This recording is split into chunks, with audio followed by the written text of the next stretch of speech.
오늘 우리에게 주시는 하나님의 말씀은 디도서 1장 4절에서 5절까지의 말씀입니다. 같은 믿음을 따라 나의 참 아들 된 디도에게 편지하노니 하나님 아버지와 그리스도 예수 우리 구주로부터 은혜와 평강이 내게 있을지어다. 내가 너를 그레데에 남겨둔 이유는 남은 일을 정리하고 내가 명한 대로 각 성에 장로들을 세우게 하려 함이니 이것은 하나님의 말씀이니라.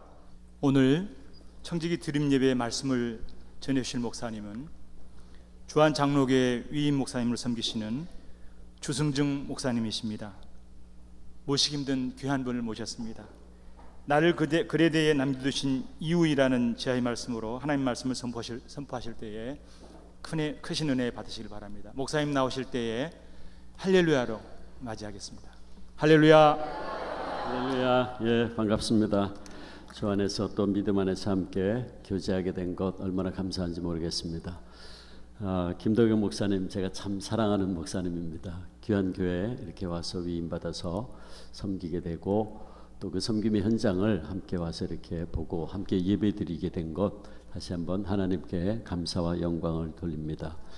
김덕영 목사님은 제가 또 참 존경하는 목사님이신데 목사님 섬긴 교회에 이렇게 또 함께 와서 원로 목사님 섬긴 교회 말씀 안에서 교제하게 된 것 다시 한번 또 하나님께 감사와 영광을 올려드립니다. 기도하겠습니다. 아버지 하나님, 저희들에게 복된 주일 허락하시고 주의 전에 나와 예배하며 하나님을 경배하게 하시고 이 시간 또 우리가 헌신을 다짐할 수 있도록 인도하시니 감사합니다. 주님, 이제 우리가 말씀 듣습니다. 성령께서 우리 한 사람 한 사람에게 친히 말씀하여 주시옵소서. 예수님의 이름으로 기도합니다. 아멘. 예. 여러분이 잘 알고 있는 미국의 제35대 대통령이었던 존 F 케네디가 저격당하기 얼마 전에 행했던 인상 깊은 연설이 하나 있습니다. 케네디는 그 연설에서 우리 모두가 다 개척자 정신을 가지고 살아야 된다라고 하면서 마지막에 이런 얘기를 했습니다. 여러분, 사람은 누구나 역사의 법정 앞에 설 때가 있게 될 것인데 그때 여러분은 네 가지의 질문을 받게 될 겁니다. 첫째, 당신은 용감한 사람이었습니까? 둘째, 당신은 현명한 판단을 했습니까? 셋째, 당신은 맡은 일에 성실을 다했습니까? 넷째, 그리고 그 일을 위해서 희생과 헌신을 했습니까? 물어보라고 요청했습니다. 케네디는 그 연설에서 사람들에게 참으로 용기 있게 살았는지 아니면 적당히 타협하면서 비겁하게 살지는 않았는지 또 현명하지 못한 판단으로 인해서 후회스러운 일은 없는지 내게 주어진 일을 정말 성실하게 감당했는지 그리고 그 일을 위해서 희생과 헌신을 했는지 한번 각자가 물어보라고 요청했습니다. 한마디로 그는 그 연설에서 우리가 역사의 수레바퀴를 이끌어가는 사명자로 살아야 된다라고 하는 것을 강조했지요. 정말 역사를 돌이켜보면 하나님께서는 이렇게 자신에게 주어진 일이 무엇이든지 간에 그가 처한 상황 속에서 용기 있게 지혜롭게 성실하게 희생과 헌신을 다한 그런 사명자들을 사용하셔서 역사를 이끌어 오셨습니다. 그러므로 자기에게 주어진 일이 힘들고 어렵다고 해서 적당히 타협하면서 비겁하게 살았던 사람들은 결코 하나님의 도구로 쓰임받을 수 없었습니다. 여기 오늘 우리에게 주신 하나님 말씀에도 보면 너무나도 척박한 환경에 홀로 남겨진 채 사명을 부여받는 한 사람을 만날 수 있습니다. 그는 바로 우리가 잘 알고 있는 디도입니다. 디도는 유대인이 아니었죠. 헬라 사람이었습니다. 이방인이었습니다. 그런데 이방인이었던 그 디도에게 바울이 복음을 전했고 또 바울의 믿음 안에서의 양육을 통해 디도는 바울이 참 사랑하는 믿음의 아들이 되어 있었습니다. 그래서 오늘 4절에 보면 바울이 디도에게 너는 나의 참 아들이다 라고 이야기를 합니다. 우리가 성경을 읽어보면 디도는 바울이 힘들고 어려운 선교 사역을 하는 동안 늘 함께 다니면서 바울의 사역을 돕고 있는 모습을 볼 수 있어요.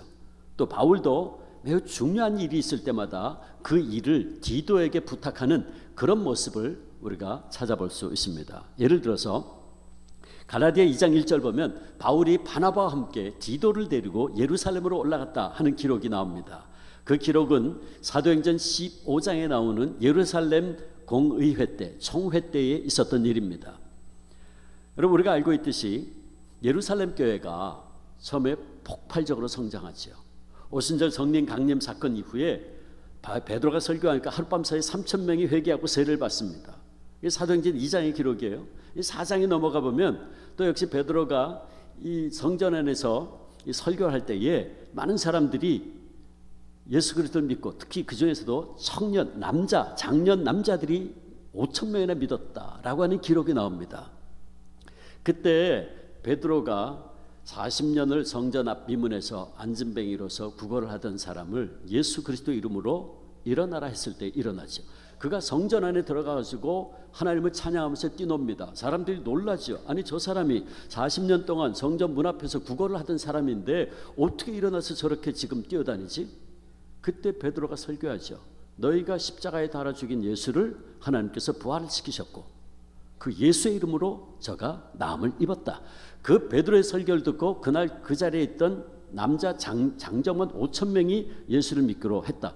그러니까 초대교회는요 폭발적으로 성장했습니다. 3,000명, 5,000명, 엄청나게 성장. 나중에 사도행전 6장 넘어가 보면 허다한 수의 무리가 아예 수를 셀 수가 없어요. 그렇게 성장했어요. 자, 그런데 그렇게 성장하다 할 때에 예루살렘 교회에 문제가 생깁니다. 어떤 문제가 생기냐면 유대인들이 볼 때에 많은 사람들이 교회로 몰려드는데 가만히 보니까 이방인들도 있단 말이에요. 근데 그 이방인들이 가만히 보니까 율법을 안 지켜요. 할례도 안 받았어요. 음식도 가려 먹지 않아요. 저런 이방인들을 우리가 어떻게 형제로 받아들일 수 있느냐 하는 문제가 대두가 돼요. 그래서 예루살렘 온 성도들이 함께 모여가지고 그 문제를 가지고 회의를 하는데 그것이 사도행전 15장에 기록되어 있습니다. 그 중요한 순간에 바울이 할례 받지 않은 이방인이었던 디도를 그 회의 데리고 참석한 거예요. 그 회의에서 어떤 논쟁이 있었는가는 우리가 자세히 몰라요. 성경은 자세히 기록하고 있지 않기 때문에. 그러나 그 회의에 바울이 참석을 했고 바울이 그때 뭘 했는지가 성경은 기록하고 있어요. 사도행전 15장 12절에 보면 바울이 이런 얘기를 합니다. 온 무리가 가만히 있어 바나바와 바울이 하나님께서 자기들로 말미암아 이방인 중에서 행하신 표적과 기사에 관하여 말하는 것을 듣더니 바울이 일어나가지고 내가 바나바와 함께 이방 지역을 다니면서 복음을 전하는데 하나님이 얼마나 놀라운 역사로 이루셨는지 모릅니다. 이적과 기사를 일으키셨습니다. 자, 그 열매가, 그 증거가 여기 있습니다. 디도를 보시고 바울은 그렇게 이야기한 거예요. 물론 더 이상 어떤 논쟁이 오갔는지는 성경이 침묵을 지키기 때문에 우리는 알 수는 없어요. 근데 이 회의가요 사실 기독교 역사상 가장 중요한 회의였어요. 만약 이 회의에서 우리가 이방인들을 형제로 받아들일 수 없다고 결정을 하면 선교의 역사는 거기서 끝나는 거죠. 그냥 유대인들끼리 자기들끼리 예수 믿고 구원받으면 그만이에요. 그 중요한 순간에 바울은 할례 받지 않았던 이방인 디도를 데리고 참석해서 그렇게 외쳤던 거예요. 그리고 우리가 그 회의의 결론을 알죠. 사도행전 15장 11절에 결론이 이렇게 돼 있어요. 우리는 유대인들은 그들이 이방인들이 우리와 동일하게 주 예수의 은혜로 구원받는 줄로 믿노라. 아멘. 이게 이 회의의 결론이었어요. 그러니까 그 중요한 순간에 바울이 디도를 데리고 그 회의에 참석을 해요. 그 다음에 고린도후서 2장을 보면 바울이 고린도 교회를 꾸짖는 편지를 디도를 통해 보낸 것을 알 수 있어요. 고린도후서 2장 13절 보면 바울이 이때 디도를 통해 이 고린도 교회를 꾸짖는 편지를 보내고 디도가 돌아오기를 기다리고 있는 모습을 보는데 어떤 문제가 있었나 하면 바울이 역시 고린도 교회를 개척했죠. 고린도 교회가 처음에 아름답게 성장했습니다. 은사가 넘치던 교회였어요. 고린도 전서에 나오는 은사들이 그가 다 고린도 교회 안에 있었던 은사들이거든요. 그래서 바울은 이제 또 다른 곳으로 복음 전달로 떠났어요. 근데 나중에 소식이 들려오기를 고린도 교회 안에 많은 문제가 생겼다는 거예요. 어떤 문제가 있었나? 고린도 전서 1장을 보면 분열이 생겼어요. 나는 게바파요, 아볼로파요, 그리스도파요, 바울파요. 교회 안에 분파가 생겼어요. 그런가 하면 5장에 넘어가 보면 음행의 문제가 생깁니다. 8장에는 우상 앞에 바쳤던 제물을 먹을 거냐 말 거냐를 가지고 싸웠어요. 그리고 10장, 11장, 12장은 은사죠. 은사 문제로 12장부터는 이제 은사가 자세히 나열되는데 고린도 교회는 은사가 많았어요. 그런데 그 은사가 너무 많다 보니까 교회가 무질서해졌어요. 예를 들어서 방언하는 문제다. 예배 시간에 막 방언하고 막 이렇게 질서가 이제 무너졌어요. 그러니까 바울이 교통정리하죠. 반드시 통역 세워라. 순서대로 해라. 통역 없으면 하지 마라. 예배 현장에서 이야기를 개인적으로 얼마든지 방언하고 기도할 수 있죠. 근데 공동 예배 가운데 이게 무질서해지니까 바울이 이렇게 교통정리를 하는 거예요. 그런 은사의 문제가 있었어요. 그런가 하면 결정적으로 육체의 부활을 부정하는 자들이 나타나요. 그 고린도서 15장을 보면 바울이 부활에 대해서 쫙 설명하는 이유가 거기 있어요. 부활장이라고 그러죠. 고린도전서가 15장이. 부활을 부정하는 자들이 나타났어요. 그러니까 바울이 그 얘기를 들었을 때 너무너무 안타까운 거예요. 너무너무 속이 상했어요. 그래서 고린도 교인들에게 이거 잘못됐다. 편지를 씁니다. 눈물로 그 편지를 써요. 고린도후서 2장 4절. 내가 큰 환난과 애통한 마음이 있어 많은 눈물로 너희에게 썼노니 이는 너희로 근심하게 하려 한 것이 아니요 오직 내가 너희를 향하여 넘치는 사랑이 있음을 너희로 알게 하려 함이라. 내가 너희를 너무너무 사랑하는데 너희 가운데 이런저런 문제가 있다 하니 내가 너무너무 가슴이 아프다. 내가 눈물로 이 편지를 쓴다. 그러고는 그 편지를 써서 디도를 통해 보냅니다. 자, 생각해 보세요. 이 편지가 그냥 편지입니까? 이게 하나님의 말씀이에요. 하나님의 말씀을 전하는 거예요. 누구에게 시킬까요? 가장 믿을 만한 자에게 시키지 않겠습니까? 또 이게 칭찬하는 편지면 좋죠. 가서 좋은 대접을 받을 수 있을지도 모르죠. 근데 야단치는 편지, 꾸짖는 편지, 이거 쉽지 않습니다. 누구에게 맡길까요? 가장 믿을 만한 자에게 맡기지 않겠습니까? 바울은 그 일을 디도에게 맡겼어요. 또 디도는 조직력과 지도력을 갖춘 인물이었는데 고린도후서 8장 말씀에 보면 디도가 고린도에서 구제 헌금을 모금을 하는 일을 하고 있어요. 이 고린도서 8장 기록에 의하면 예루살렘 교회가 그 당시 팔레스타인 전 지역에 큰 기근이 들어서 어려움을 겪고 있었습니다. 근데 그 얘기를 소식을 들은 이방 지역에 있는 교회들이 그 당시 어머니 교회인 이 마더처치인 예루살렘 교회를 돕는 일을 하는데 구제 헌금을 모으게 되는데 그 일을 사도 바울이 누구에게? 디도에게 역시 부탁을 해요. 고린도후서 8장 16절 17절. 너희를 위하여 같은 간절함을 디도의 마음에도 주시는 하나님께 감사하노니 저가 권함을 받고 더욱 간절함으로 자원하여 너희에게 나아갔다. 디도야, 네가 일을 좀 해주겠니? 예, 하다 말다 제가 하겠습니다. 자원하는 마음으로 그 일을 했다는 거예요. 따라서 이런 여러 가지 성경의 기록을 보면 디도는 분명히 바울이 가장 신뢰하고 사랑하는 믿음의 아들이었다 하는 걸 알 수 있죠. 그래서 바울이 고린도후서 8장 23절에 보면 아주 의미 있는 얘기를 했어요. 여러분 한번 찾아보실래요? 고린도후서 8장 23절. 고린도후서 8장 23절 보면 바울이 디도를 얼마나 끔찍하게 생각했는지 하는 것이 거기 기록되어 있어요. 고린도후서 8장 23절. 고린도후서 8장 23절. 바울이 디도를 가리켜 이렇게 이야기합니다. 같이 읽습니다. 시작. 디도로 말하면 나의 동료요 너희를 위한 나의 동력자요 우리 형제들로 말하면 여러 교회의 사자들이요 그리스도의 영광이니라. 아멘. 바울이 디도를 가리켜서 나의 동료요 동력자요 교회의 사자요 그 다음에 뭐라고요? 그리스도의 영광이래요. 그리스도의 영광이라니. 이 호칭은 예수님의 12 제자들도 받아보지 못한 호칭입니다. 더더군다나 디도는 유대인도 아니에요. 이방인이에요. 그런데 바울이 디도에게 너는 그리스도의 영광이래요. 이게 얼마나 놀라운 호칭이에요. 그러니까 이 호칭 하나만 봐도 바울이 디도를 얼마나 프라우드하게 얼마나 자랑스러워했는지 하는 것을 알 수 있죠. 자, 그런데 문제는 그 다음이에요. 이렇게 자랑스럽고 사랑스러운 디도를 바울이 그레데라고 하는 곳에 보내면서 그 보낸 이유를 오늘 디도서 1장 5절에서 이렇게 이야기합니다. 남은 일을 정리하기 위함이다. 옛날 개혁성경은 부족한 것을 바로잡기 위함이다. 그렇게 번역했어요. 그러면 부족한 일을 바로잡는다, 남은 일을 정리한다. 이건 무슨 뜻일까요? 우리가 바울의 이 말씀을 이해하려면 그레데가 어떤 곳인지를 좀 알아야 돼요. 제가 오늘 4절과 5절만 읽었지만 사실 오늘 본문은 디도서 1장 전부입니다. 디도서 1장을 읽어보면 이 그레데가 어떤 곳인지를 우리가 알 수 있어요. 그레데는 어떤 곳이었나? 10절 말씀 보면 복종치 않는 자가 많은 곳이다. 헛된 말을 하는 자가 많고 속이는 자가 많은 곳이다. 특별히 할례당이 교회를 어지럽히는 것이었는데 11절 보면 그들은 더러운 이익을 구하는 자들이었다. 또 가정을 무너뜨리는 자들이 많은 것이었어요. 그러니까 한마디로 그레데는 그 당시 어떤 곳이었냐 하면 문제가 많은 곳이었어요. 험한 곳이었습니다. 골치 아픈 곳이었어요. 기록에 의하면 이 그레데 사람들은 술꾼들이고 무례하고 거만하고 믿을 수 없고 거짓말을 잘하고 탐욕스러운 자들이었다고 그랬어요. 헬라 말에 크레티조라는 말이 있습니다. 크레티조, 이게 무슨 뜻이냐면 사기친다, 속인다라는 말이에요. 이 사기친다, 속인다라는 크레티조라는 말에서 크레데가 온 거예요. 그러니까 크레데라는 말은 무슨 말이냐면 사기치는 곳이다 그 말이에요. 사기꾼이 넘치는 곳이다. 여러분 생각해 보세요. 그 지역에 사기꾼이 얼마나 많이 살았으면 동네 이름이 사기치는 곳이에요.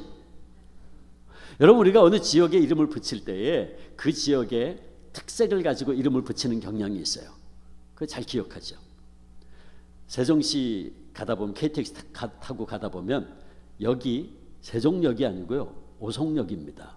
그래서 제가 궁금했어요. 아니 세종시로 가는데 왜 오송역이냐 그랬더니 전에 그 근처에 큰 소나무가 5그루가 있었대요. 오송역. 그 오송인 거예요. 서울에 옛날에 아마 차가운 물이 흐르는 곳이 있었던 것 같아요. 어딜까요? 냉천동. 큰 바위가 있었나 봐.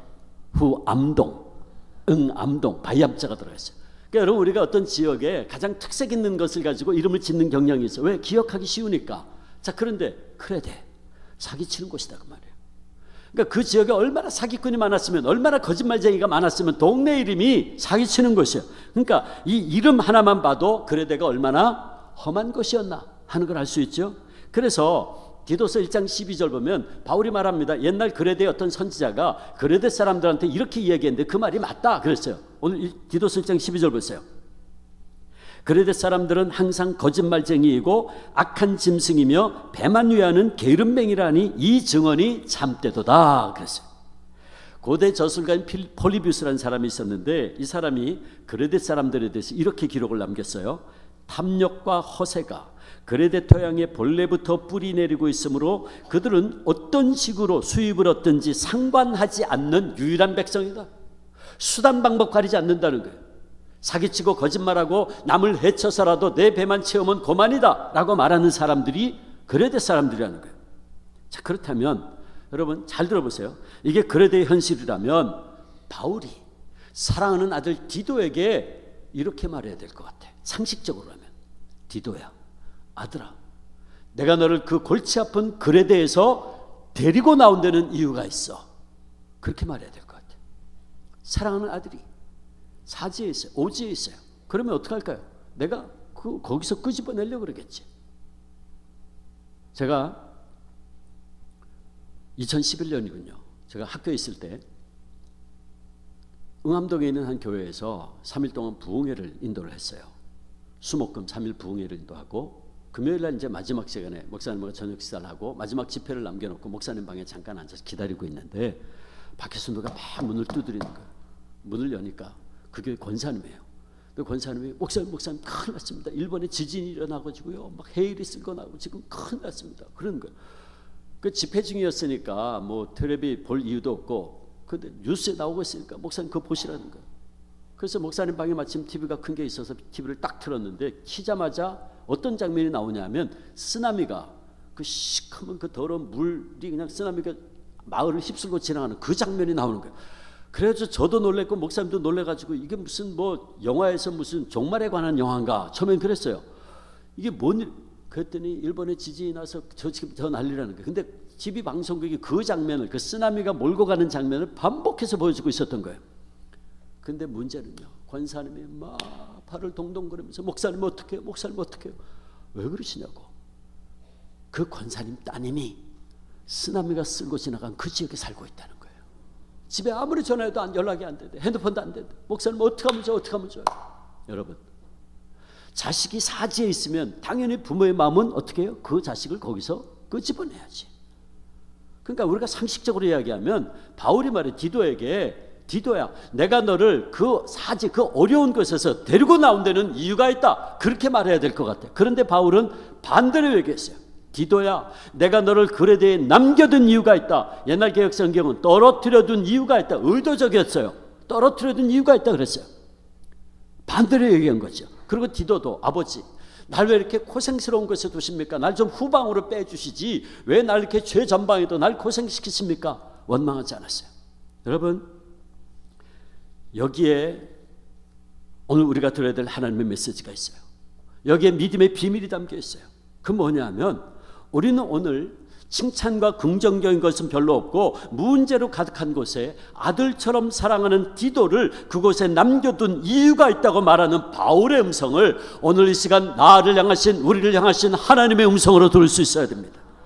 하나님께서 때때로 우리를 문제 있는 곳에 남겨두신 데가 이유가 있다는 겁니다. 그것이 무엇입니까? 남은 일을 정리하기 위함이다. 부족한 것을 채우기 위함이다 그랬어요. 이게 무슨 말인가? 바울은 언젠지 모르지만 그레들 방문해서 거기에 교회를 개척했습니다. 그러나 또 역시 우리가 알지 못하는 어떤 이유로 그것을 곧 떠날 수밖에 없었어요. 따라서 그곳에 남겨진 교회, 그레드에 남겨진 교회는 여러 가지로 해결해야 될 문제들이 남아 있었던 거죠. 과제가 남아 있었어요. 그거를 바울이 오늘 남은 일이 있다, 부족한 것이 있다, 그렇게 표현한 거예요. 그러면 어떤 문제가 있었나? 우리가 디도서 1장을 읽어보면 그레드 교회에 세 가지 문제가 있었어요. 첫째는 거짓 교사들. 할례 받아야 구원받는다고 떠드는 할례당이 있었어요. 14절 보면 바울은 그들에게 유대인의 허탄한 이야기를 전하는 자들이다. 유대인은 허탄한 이야기다. 그리고 14절 보면 진리를 배반하는 사람들이다 그랬어요. 오직 예수 그리스도를 믿음으로 말미암아 구원받는 것인데 율법을 지키고 할례 받아야 구원받는다고 떠드는 자들이 있었다. 복음의 진리를 배반하는 자들이다 말이에요. 거짓 교사의 문제가 있었어요.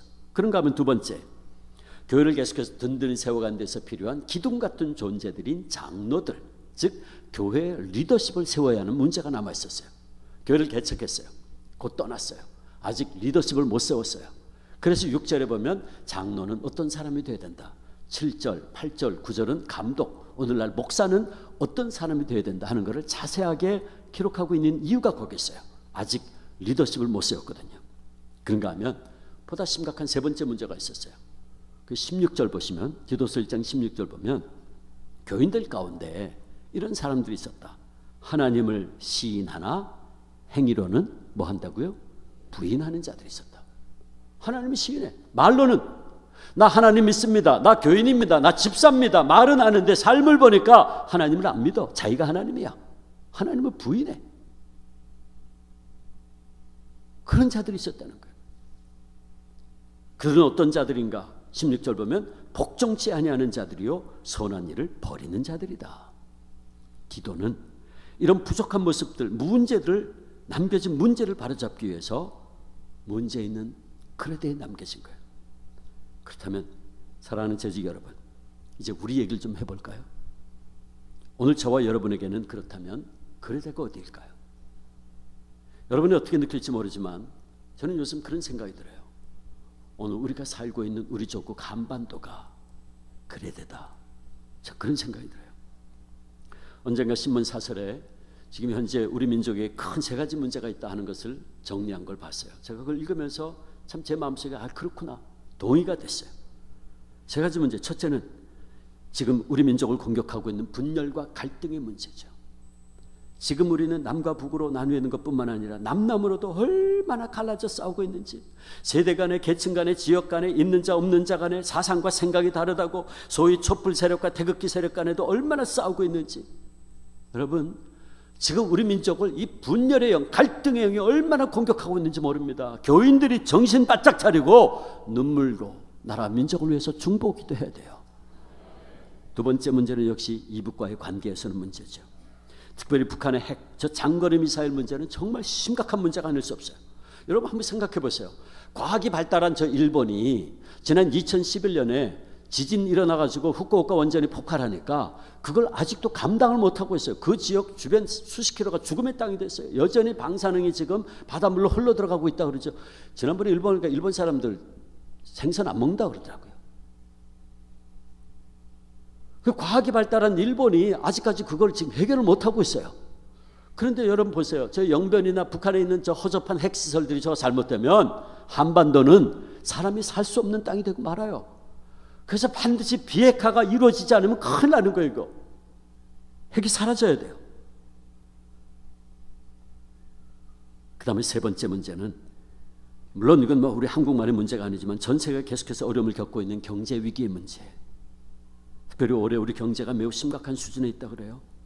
최저임금, 주 52시간 근무, 주휴수당까지 삼각파도가 덮쳐가지고 지금 사업하는 분들이 지금 우리 경제 상황이 IMF 때보다 더 힘들다 그래요. 저희 교회에 자영업하는 분들이 참 많습니다. 근데 계속해서 저보고 그러는 거예요. 목사님, IMF 때보다 더 어렵습니다. 여러분, 오늘 우리가 살고 있는 이곳 한반도가 그래야 됩니다. 그런가 하면 우리가 신앙생활하고 있는 한국교회 안에도 문제가 참 많죠. 세상이 아무리 약해도 교회만은 그렇지 않았으면 좋겠는데 교회까지 문제가 참 많아요. 그래서 많은 사람들이 교회에서 상처를 받고 교회를 떠나고 있어요. 가나안 교인이 지금 뭐 작게는 100만에서 200만에 육박한다 그래요. 가나안 교인. 가나안 교인이 뭐죠? 안 나가 교인. 안 나가. 교회 상처받아가지고 교회를 떠난 교인들이 그렇게 많다는 거예요. 교회들이 가진 것이 너무 많아서 각종 이권 때문에 교인들끼리 서로 싸워요. 말도 안 되는 일들이 교회 안에서 일어나고 있어요. 나라 민족이 심각한 어려움에 빠져있는 이런 상황에서 교회가 하나님 앞에 바로 서서 나라와 민족을 위해서 눈물로 중보기도해도 부족할 판에 교회는 오히려 자기 모순과 자기 만족에 빠져서 소금과 빛의 역할을 하지 못하고 있어요. 그래서 이 민족을 위한 헌신과 희생을 못하고 있어요. 오히려 한국교회가 사회 지탄의 대상이 되고 있죠. 참 안타깝습니다. 우리 한국의 초대교회는 은과 금은 없었지만 영광스러운 교회였어요. 가진 것은 많지 않았지만 영광스러운 교회였다고요. 교회가 쓰러져가는 나라의 희망이었어요. 인구의 100분의 1, 1%밖에 안 되는 기독교인들이 이 민족의 운명을 짊어지고 이끌어갔어요. 3.1운동 때부터 마찬가지예요. 여러분, 어떻게 그럴 수 있었을까요? 그들은 가난하고 숫자도 인구의 1%에 불과한 보잘것없는 존재였지만 예수 그리스도의 이름이 주는 능력과 권세가 있었기 때문입니다. 그런데 지금 교회가 예수 그리스도의 이름을 다 잃어버리고 세상에 있는 것들, 권력과 힘과 물질을 만모니즘에 사로잡혀서 교권주의에 사로잡히고 힘을 잃어버렸어요. 참 안타깝죠. 오늘 우리 한국교회가 그레데이 현장이 아닌가, 저는 그런 생각이 듭니다. 그런가 하면 여러분들이 살고 있는 삶의 현장, 가정과 직장이 그레데이일 수 있어요. 저는 여러분의 고통과 문제가 무엇인지는 잘 모릅니다. 아마 이 시간 여러분들 가운데는 개인적으로 가정과 인간관계에 있어서 어려운 문제가 있는 분들도 있을 겁니다. 아마 우리들 가운데는 재정적인 문제로 고통받는 분도 있겠죠. 직장의 문제로 혹은 자녀들의 문제로 인해 한숨 짓고 있는 분도 있을 것이고, 우리 가운데 어떤 분들은 가족 가운데 사랑하는 이가 병들어 누워 탄식하는 분도 있을 거예요. 그래서 왜 이렇게 우리 집엔 왜 이렇게 문제가 많은가, 그렇게 한숨 짓고 있는 분이 있을지 모르겠어요. 그렇다면 여러분이 지금 한숨 짓고 있는 그 현장, 그곳이 여러분의 가정일 수 있고 여러분의 일하는 직장일 수 있는데, 그곳이 어디든 여러분이 탄식하고 있는 그 자리가 바로 여러분에게 그레데입니다. 그런 사랑하는 재직 여러분, 우리가 이미 말씀드렸듯이 우리는 오늘 문제 있는 가정에, 직장에, 교회에, 그리고 이 민족에 하나님께서 나를 남겨두신 이유가 있다는 걸 알아야 돼요. 우리는 세상의 악한 것들, 그리고 어려운 문제로 가득한 곳에 아들처럼 사랑하는 디도를 남겨둔 이유가 있다고 말하는 바울의 음성을 지금 이 시간 우리를 향한 하나님의 음성으로 들을 수 있어야 한다는 말씀입니다. 그것이 무엇입니까? 하나님께서는 바로 저와 여러분을 통해서 문제 있는 그곳에서 그 문제를 회복하기 위해서, 그 부족함을 채우기 위해서, 그 연약함을 보충하기 위해서, 그 상처를 치유하고 회복하기 위해서 저와 여러분을 바로 그 자리에 두셨다는 사실이에요. 다시 말해, 우리 가정의 아픔과 직장의 문제와 혹은 교회의 문제와 이 우리 민족의 부족함을 채우기 위해서 하나님께서 오늘 저와 여러분을 지금 이 자리에 부르고 계신다는 말씀입니다.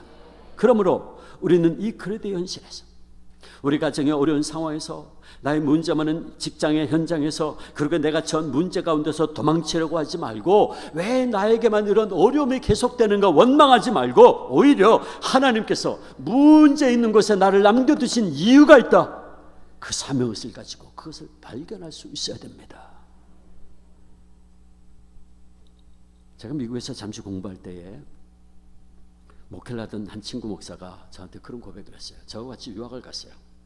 같이 공부를 하다가 뉴욕 지역에서 교회를 개척하게 됐어요. 보스턴에서 같이 공부를 하고 있었는데 교회를 개척했는데 교회가 막 성장하는 거예요. 도저히 공부와 목회를 병행할 수가 없어서 학교를 휴학을 하고 목회에 전념을 하게 됐습니다. 이민교회였죠. 교회가 막 성장해 가고 열심히 목회를 하고 있는데 하루는 소식이 들려왔는데 가장 가깝게 있는 이민교회, 다른 한인교회에 문제가 생겼다는 소식이 들려왔대요. 다툼이 생긴 거예요. 싸움이 난 거예요. 근데 제 친구 목사 하는 얘기가 저한테, 주 목사, 내가 참 부끄러운 고백이 있다. 뭐냐 그랬더니 그 얘기를 들었을 때 자기 머릿속에 제일 먼저 생각난 게 뭐냐 하면, 아, 이번 기회에 우리 교회 교인 수 좀 늘겠구나, 그 생각이 들더라는 거예요. 이민교회들이 여러분 아마 경험하신 분들도 있겠지만 참 다툼이 많습니다. 그래서 갈등이 많고 이렇게 싸워서 쪼개진 일이 참 많아요. 그러면 이제 막 싸우면 뭐 이꼴 저꼴 보기 싫으니까 교인들이 막 교회를 떠납니다. 그럼 이제 그 싸우는 교회를 떠난 사람들이 또 이제 주변에 이 교회도 가보고 저 교회도 가보고 소위 이제 처치 쇼핑을 하는 거죠. 그러니까 이제 제 친구 목사 그걸 아니까, 아, 이번 기회에 그럼 우리 교회로 좀 오는 사람들이 있겠구나, 우리 교회 교인 수 좀 늘겠구나, 그 생각이 제일 먼저 들었다는 거예요. 그러면서 저한테 고백하기를, 문제를 잘못 보고 있는 자신을 깨닫고 하나님 앞에 회개했다는 거예요. 그는 고백하기를, 하나님께서 나를 이곳에 두신 이유를 바르게 깨닫지 못했다는 거예요. 탐욕스럽고 자신만의 이익을 탐하는 자들로 가득 차 있는 그레데아 같은 곳에 살고 있으면서 그들과 똑같이 이기적이고 탐욕스러운 마음을 가지고 산다면 그것은 하나님께서 나를 그곳에 두신 이유를 바르게 깨닫지 못했다는 거죠. 여러분, 우리도 이처럼 이기적인 마음으로 이 현실 속에 때묻어 살아간다고 하면 그 우리 존재의 의미를 잃어버리는 거예요. 그러므로 우리 그리스도인들은 문제 가운데 있을 때 문제를 다시 돌아볼 필요가 있습니다. 그리고 그 문제 속에서 오히려 내 존재의 가치를 역설적으로 발견해야 돼요. 세상 사람들은요, 문제가 있으면 어떡하죠? 도망칩니다. 고개 돌려요. 외면해요. 회피합니다. 그럼 그만이에요. 왜? 모든 게 다 해프닝이니까, 저절로 우연히 일어난 일이니까 내가 그 자리에 도망가면 그만이에요. 그러나 그건 신앙인의 모습이 아니죠. 우리 신앙인들은 오히려 문제 가운데서 내 존재의 의미를 역설적으로 발견하는 사람들이 되어야 된다. 왜? 여러분, 제가 분명히 말씀드리지만 오늘 우리 그리스도인들에게 있어서 일어나는 어떤 일도 우연은 없습니다. 우연은 없어요. 우리에게는 오직 하나님의 섭리, 하나님의 뜻, 하나님의 주권만 있을 뿐입니다. 여러분, 지금도 이 세상 모든 것은 하나님의 섭리와 하나님의 주권하에 움직여집니다. 여러분, 만약에 우리가 이 하나님의 섭리와 주권 사상을 잃어버린다면 우리는 아무것도 아니에요. 우리는 아무것도 아니에요. 세상의 모든 일들이 그냥 저절로 그냥 우연히 어쩌다가 되고 있다? 그러면 하나님은, 하나님의 주권은, 하나님의 섭리는, 하나님의 역사는, 여러분, 저와 여러분은 하나님이 지금도 이 온 우주 역사 삼라만상을 주관하시는 분이심을 믿고 고백하는 하나님의 사람들이에요. 물론 때로 어려운 일을 겪을 때, 도무지 이해할 수 없는 일을 당할 때에 이해할 수 없죠. 그때로 흔들려요. 의심하기도 해요.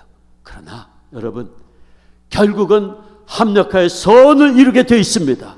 반드시 하나님께서 모든 것 주관하시고 계시기 때문에 잠시 잠깐 우리가 그걸 다 이해하지 못한다고 해서 우리가 하나님의 섭리, 하나님의 주권을 포기하면 안 되는 거예요. 그러므로 여러분, 우리에게 일어난 그 어떤 어려운 일들 속에서 그 일이 정말 너무나 어렵고 힘들다 할지라도, 그 일이 내게 너무나 괴로운 일이라 할지라도 우리가 가장 먼저 생각해야 될 것은 하나님께서 왜 나를 거기에 두셨나, 그걸 먼저 생각하셔야 돼요.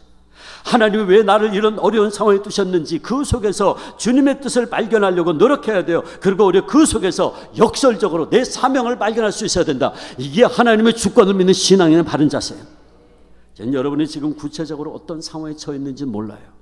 그러나 여러분이 어떤 상황에 처했든지 간에 문제 있는 그 자리에서 그 문제를 회복하기 위해서, 그 부족함을 채우기 위해서, 그 연약함을 보충하기 위해서, 그 상처를 치유하고 회복하기 위해서 하나님께서 저와 여러분을 그 자리에 두셨다는 것을 기억하십시오. 하나님께서 나를 고통스러운 곳에, 문제 있는 곳에 두신 이유가 있음을 믿음의 눈으로 바라보고 온갖 종류의 고문과 시련을 견디고 승리하신 분이 있습니다.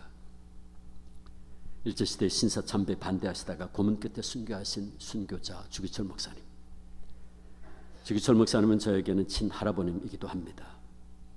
저는 요즘 그런 생각이 들어요. 저는 할아버지 생각할 때마다 주기철 목사님, 그분은 실로 그레드에 남겨진 디도와 같은 분이었다. 그런 생각이 들어요. 일제강점아래 7년 동안 감옥에 5번 끌려갔다 나왔다 하면서 감옥 안에서 있었던 기간은 만 5년 4개월, 7년의 환란의 세월이었어요. 온갖 종류의 고문 끝에 감옥에서 순교하셨죠.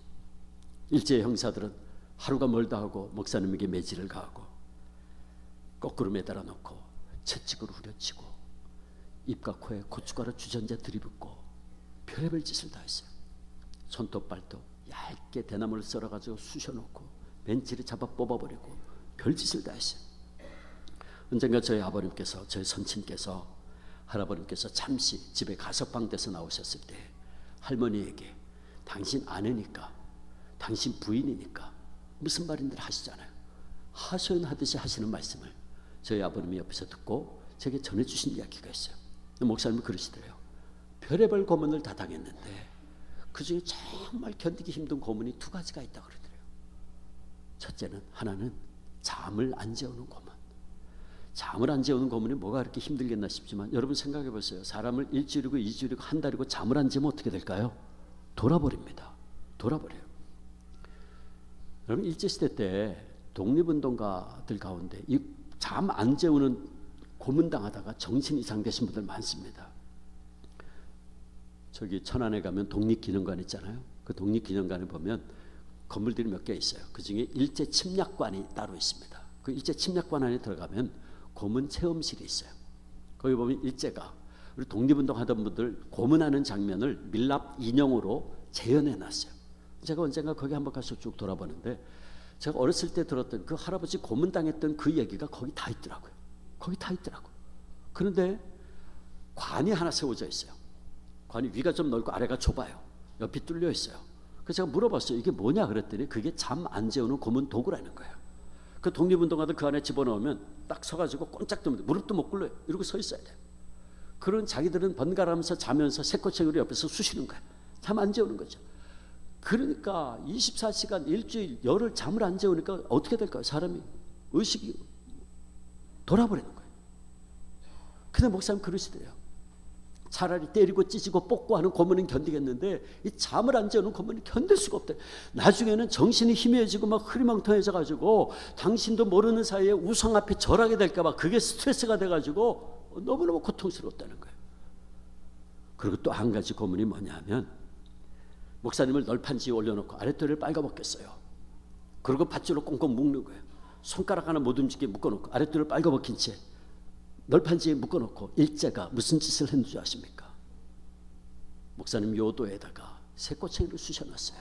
여러분 상상해 가세요. 남자의 생식기에다가 새꼬챙이를 쑤셔놨어요. 목사는 그 고문을 당할 때면 칼로 아랫도리를 점해낸 듯한 그런 극심한 통증에 기절을 하기로 하루 여러 번 하셨다는 거예요. 그리고 그 고문 당할 때면 하나님 차라리 빨리 내 생명 거둬가 달라고 울부짖었다는 거예요. 그 고문 당하고 나면 한 달이고 2달이고 감옥 안에서 소변을 볼 수가 없어서 그냥 벌벌 기어다녔다는 거예요.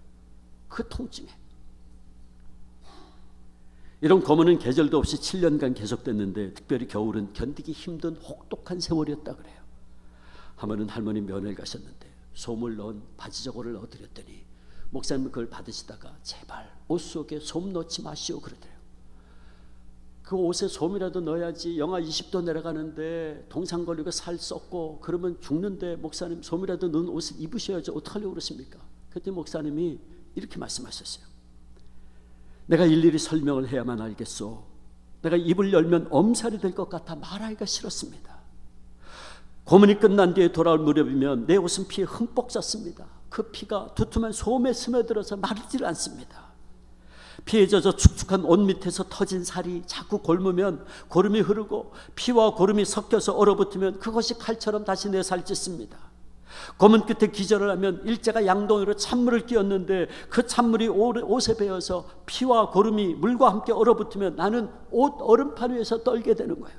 그러니 제발 솜 넣지 마시오. 내 한마디 더 하리까? 고문 끝에 감방으로 돌아가면 간수가 하루두끼 콩밥을 끼워주는데 저 문 입구에 손바닥만한 식구통이 있어서 그걸 끼워주면 그거를 먹어야만 됩니다.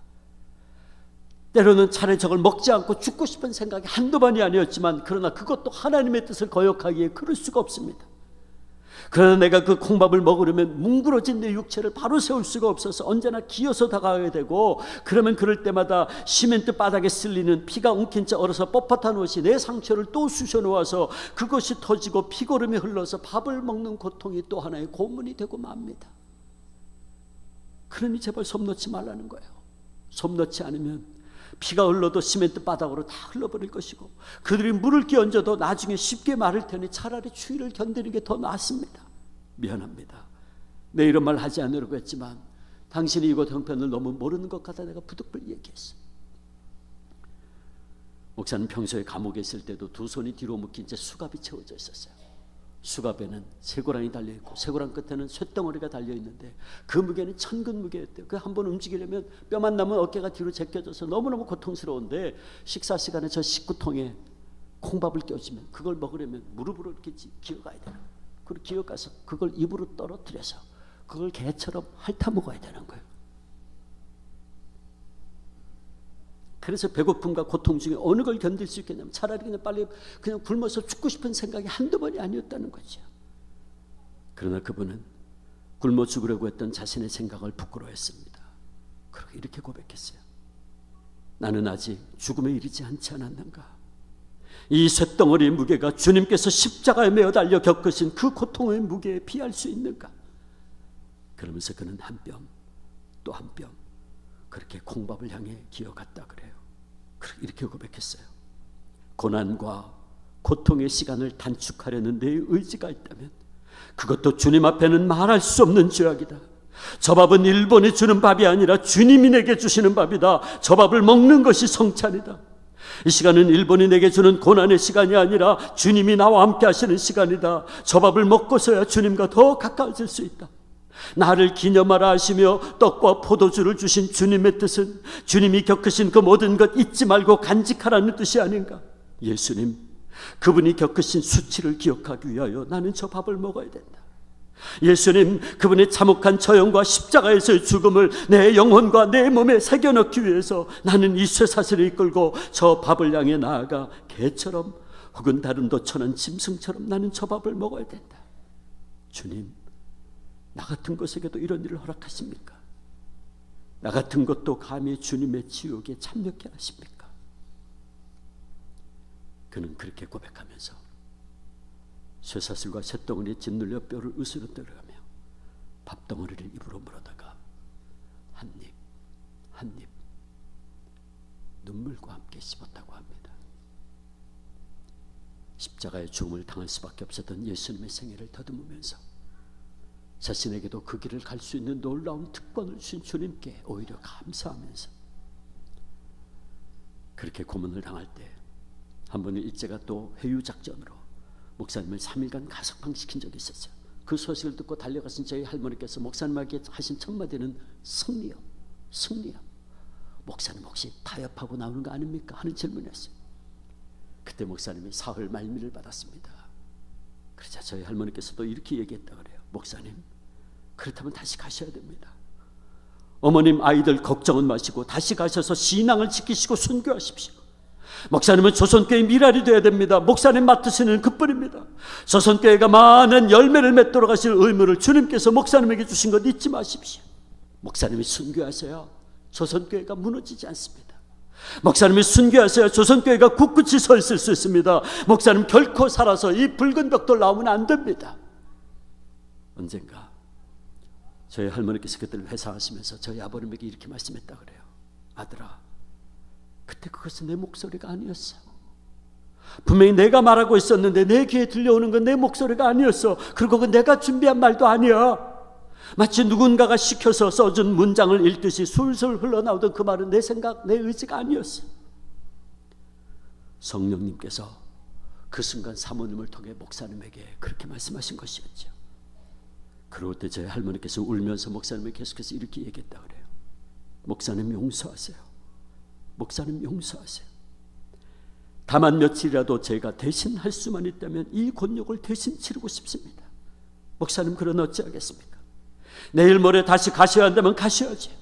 목사님이 일본 앞에 두 손을 드는 것은 산정연교의 패배요 조선교의 항복입니다. 아니, 조선 그리스도인 전부의 항복이죠.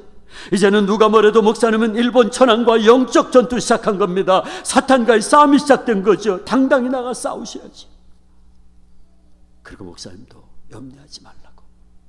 처음에는 내가 주님의 십자가를 지고 있는 줄 알았는데 이제 와서 보니 주님의 십자가가 나를 지고 있다고. 그러므로 나는 승리할 수 있을 겁니다. 내 결코 살아서 이 붉은 벽돌 나가지 않을 겁니다. 말씀하시고 그는 감옥으로 다시 들어가셨고 마침내 7년 동안의 모든 고난과 그 고문을 견디고 순교하심으로 승리했어요. 그분의 시신을 모시고 왔을 때 많은 사람들이 울고 있었습니다. 그때 사모님께서는 저희 할머니는 또 이렇게 얘기했어요. 여러분, 지금은 울 때가 아닙니다. 지금은 울 때가 아닙니다. 이제부터 우리가 기도해야 하는 때가 왔습니다. 주기철 목사님은 나약하고 힘이 모자라서 그리고 무식해서 죽은 것이 아닙니다. 당연히 말해야 될 때 버거리가 될 수 없어서, 당연히 가야만 할 길을 도망치거나 피해가고 싶지 않아서, 당연히 죽어야만 할 시간에 살아남아 있을 수가 없어서 그는 죽음을 택한 것뿐입니다. 그리스도와 함께 십자가를 지는 사람만이 그리스도와 함께 영광을 누릴 수 있습니다. 목사님의 승리를 이제 우리가 누리려면 이제부터 우리가 기도해야 됩니다. 조선교회의 앞날을 위하여 우리가 기도해야 됩니다. 소리내어 울지 마십시오. 지금은 울 때가 아닙니다. 지금은 울 때가 아닙니다. 사랑하는 목민교회 재직 여러분, 주기철 목사님과 사모님은 너무나 고통스러운 현장에 있었지만 그들은 하나님께서 자신들을 그곳에 남겨두신 이유가 있다는 것을 알았습니다. 그것은 무너져가는 조선교회를 끝까지 떠받치기 위함이라는 것을 알고 있었어요. 그러기에 그들은 그곳에서 힘들다고, 괴롭다고, 무섭다고 도망치지 않았습니다. 다만 하나님께서 우리를 여기에 남겨두신 이유가 있음을 고백하고 그 길을 따라감으로 승리했어요. 나를 여기에 남겨두신 목적을 이루었습니다. 그러므로 사랑하는 재직 여러분, 우리도 문제 있는 곳에서, 문제 있는 가정과 직장과 교회의 현장에서 도피하는 자들 되지 말고 디도처럼, 그리고 우리 신앙의 선배들처럼 하나님의 뜻을 이루어 부족함을 채우는 자들이 되어야 하지 않겠습니까? 하나님께서는 오늘 우리들도 문제 있는 가정에서, 직장에서, 교회에서, 이곳 한반도의 삶에서 우리에게 주신 사명과 은혜를 바르게 간직하고 살라고 말씀하십니다. 하나님께서 우리에게 어떤 어려움이 있고 어떤 문제가 있다고 할지라도 오히려 하나님이 나를 여기에 두신 이유가 있다 고백하고 그것은 나를 통해서 부족함을 채우기 위함이야. 사명의식을 가지고 최선을 다하는 사명자의 삶을 살라고 이 시간 말씀하십니다. 그러므로 재직 여러분, 우리 모두 사명자 되어 부족함을 채우는 자들이 됩시다. 그 결과 모두가 다 힘들다고 아우성치고 있는 이때에 우리 목민교회 재직 여러분들이 가는 곳마다 여러분들로 말미암아 부족함이 채워지고 남은 일이 정리되고 상처가 치유되고 회복되는 역사가 있어지기를 축원합니다. 그리고 우리가 이렇게 사명자의 삶을 살 때 우리 주님께서 저와 여러분들에게 이렇게 말씀해 주실 겁니다. 사랑하는 목민교회 성도들아, 사랑하는 재직들아, 너희들은 나의 동료구나. 너희들은 나의 동력자들이구나. 너희들은 교회의 사자들이구나. 그래, 너희들은 나의 영광이구나. 너희는 나의 영광이구나. 우리 주님으로부터 이 귀한 음성을 들을 수 있는 모든 재직들 다 되시기를 주님의 이름으로